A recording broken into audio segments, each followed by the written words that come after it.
Viewers, कैसे हैं आप लोग। स्वागत है आपका शेयर बाजार ज्ञान की एक और वीडियो में। और आज की इस वीडियो में हम बात करने वाले हैं वेदांता लिमिटेड के बारे में।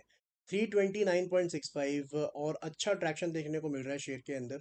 आज उस टेक्निकल चार्ट के बारे में तो हम बात करेंगे ही कि रीज़न क्या है इस पीछे की जो ट्रैक्शन दिखने को मिल रहा है थोड़े दिनों में। साथ ही साथ में ना वेदांता का जो बोर्ड है वो फोर्थ डिविडेंड, चौथा डिविडेंड की अनाउंसमेंट अब करने वाला है। तो उसकी डिटेल मैं सारी आपको देने वाला हूँ। तो अगर आप लोग चैनल पे नए हो तो चैनल को प्लीज सब्सक्राइब कीजिए ताकि रोज आने वाली वीडियोस आपको लगातार मिलती रहे। देखिए, वेदांता का dividend has been a story in itself. ठीक है, ऑलरेडी अगर आप इस साल देखोगे तो 31, 19 और 17.5, 31.5, 19.5 और 17.5, लगभग 68 रुपीज का डिविडेंड ये कंपनी ऑलरेडी दे चुकी है। 68 रुपीज का शेयर का दाम चल रहा है 330 रुपये इस टाइम पे। अगर आप इसकी डिविडेंड यील्ड निकालोगे तो लगभग 21% के करीब बैठती है। 21% का सिर्फ आपको कंपनी सिर्फ डिविडेंड दे चुकी है, कुछ भी नहीं। शेयर ऊपर जाए नीचे जाए वो बात अलग है, but 21% has been the dividend and that has been the story of Vedanta up till this year. तो पहला सवाल तो एज अ इन्वेस्टर ये आता है कि इतना डिविडेंड दे क्यों रहे हैं, राइट? क्यों अपने पास में कैश नहीं रखते, ये क्यों डिविडेंड जो आता है वो शेयर होल्डर्स में बांट देते हैं और कब तक बांटते रहेंगे? तो देखिए, इसका भी एक क्लैरिफिकेशन है। ऐसा नहीं है कि ये डिविडेंड सालों साल आपको चलता ही रहेगा, ऐसा। देखिए, वेदांता को बेसिकली ना अपना एक डेट है जिसको इनको कम करना है।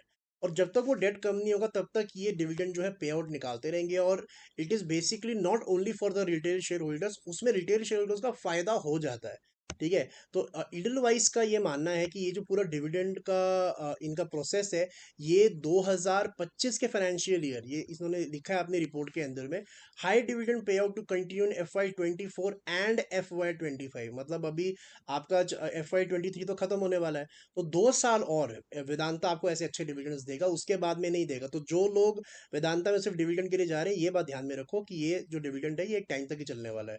ठीक है। तो जैसा मैं बता रहा था कि इनका जो 20% का डिविडेंड ऑलरेडी आ चुका है, 3 बारी डिविडेंड दे चुके हैं। और अगला डिविडेंड जो है ये 27 तारीख को इनकी बोर्ड मीटिंग है। और 27 तारीख की बोर्ड मीटिंग में ये डिसाइड करेंगे कि डिविडेंड देना है या नहीं देना है। मोस्ट ऑब्वियसली डिविडेंड का आएगा ही। और इन्होंने रिकॉर्ड डेट पहले ही बता दी है, फरवरी 4, जो कि सैटरडे पड़ता है। तो आपको अगर डिविडेंड के लिए शेयर्स लेने हैं तो एक बार अनाउंसमेंट हो जाने तो उसके बाद आप ले सकते हो। लेकिन फरवरी 4 को आपके डीमेट अकाउंट के अंदर में शेयर होने चाहिए। तो बेसिकली February 3 को ही पकड़ के चलो आप, बिकॉज सैटरडे है तो उस टाइम पे तो कोई सेटलमेंट होगी नहीं। So February 3 has to be in your demat. तो T+2 टाइम लगता है, तो आपको ये जो शेयर्स हैं वो मोस्ट प्रोबेबली 31 जैन को ही लेके रखने पड़ेंगे अपने पास में, अगर डिविडेंड चाहिए तो ये है न्यूज़ वेदांता के डिविडेंड की। 7 जनवरी को जो है इनका डिविडेंड आना है। अब हम चार्ट्स की बात करेंगे तो देखिए, Vedanta has been doing good ever since China में जो लॉकडाउन लगा था ना, वहाँ से जब उन्होंने लॉकडाउन का जीरो कोविड पॉलिसी जो थी वो हटा दी है, उसके बाद से सारे मेगा स्टॉक्स के अंदर में तेजी है। और Vedanta has been also participating very well. अब खाली इसमें इशू ये आ रहा है कि अगर आप इनका डिविडेंड का जो ट्रैक रिकॉर्ड है वो देखोगे ना, तो 3 बार तो ये डिविडेंड की वजह से स्टॉक नीचे गिर चुका है। ऑब्वियसली जब कोई कंपनी डिविडेंड डिक्लेयर करती है तो डिविडेंड स्टॉक प्राइस में से भी माइनस होता है। तो जब 31 रुपये का डिविडेंड दिया था तब ये यहाँ पे गैप बनाया था। उसके बाद में जब 19 रुपये का डिविडेंड दिया तब यहाँ गैप बनाया था। फिर 17 रुपये का डिविडेंड दिया तो यहाँ गैप बनाया था। तो एक्चुअली में क्या है कि वेदांता का स्टॉक ऊपर जाता भी है लेकिन डिविडेंड की वजह से फिर नीचे आ जाता है।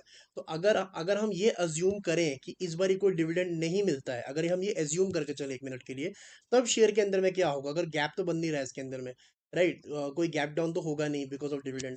तो I think the share is in a very good position. Specially इन्होंने जो ये एक लेवल पार किया है ना, ये जो पूरा इन्होंने कंसोलिडेशन पार किया है around 325, that is very good for the share. 325 का लेवल जब से निकाला है ना वेदांता ने, it is looking very good from that point of view. अगर पिछले 2-3 दिन की बात करेंगे तो गिरावट है शेयर में, 340 का हाई लगाने के बाद में 3-4% थोड़ा फिसला है। लेकिन बहुत ज़्यादा नीचे की तरफ में आया नहीं है, शेयर टिक गया है ऊपर की तरफ। And I think a very strong support is there at the levels of 313। I think 313 एक अच्छा सपोर्ट है डेली चार्ट्स के ऊपर में। अगर हम वीकली चार्ट्स के ऊपर देखेंगे तो वीकली चार्ट्स के ऊपर एक अलग सपोर्ट के निकल के आएगा, आई सपोज।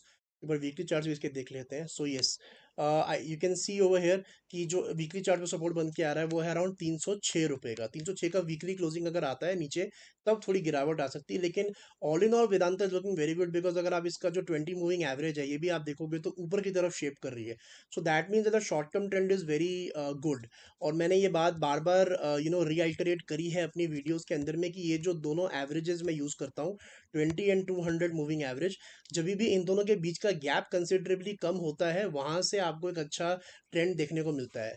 चाहे वो ट्रेंड नीचे का हो जैसे यहाँ पे, चाहे वो ट्रेंड ऊपर का बने जैसे यहाँ बन रहा है, and when ever that gap is big, काफी बड़ा हो जाता है, तो एग्जिस्टिंग ट्रेंड जो है वो रिवर्स कर जाता है। अगर नीचे का हो तो ऊपर, और अगर ऊपर का हो तो नीचे। So that is the main thing. अब अगर देखिए 15-18 रुपए का डिविडेंड फिर वेदांता दे देता है तो फिर चार्ट्स देके कोई ज़्यादा फायदा नहीं है, बिकॉज 330-335 का शेयर फिर गिर के 315-317 पे आ जाएगा और फिर उसको वो गैप फिल करना पड़ेगा। सो वॉच आउट फॉर 27 जनवरी। 27 जनवरी पे क्या निकल के आता है, I think that will determine the next trend in the stock. तो ये था दोस्तों आज का video on Vedanta. I hope आपको सारे पॉइंट्स क्लियर आउट हो गए। कोई सवाल है आपका तो आप कमेंट सेक्शन में डाल सकते हो। मैं मिलूंगा आपसे अपनी अगली वीडियो में, तब तक आप अपना ख्याल रखें and all the best guys.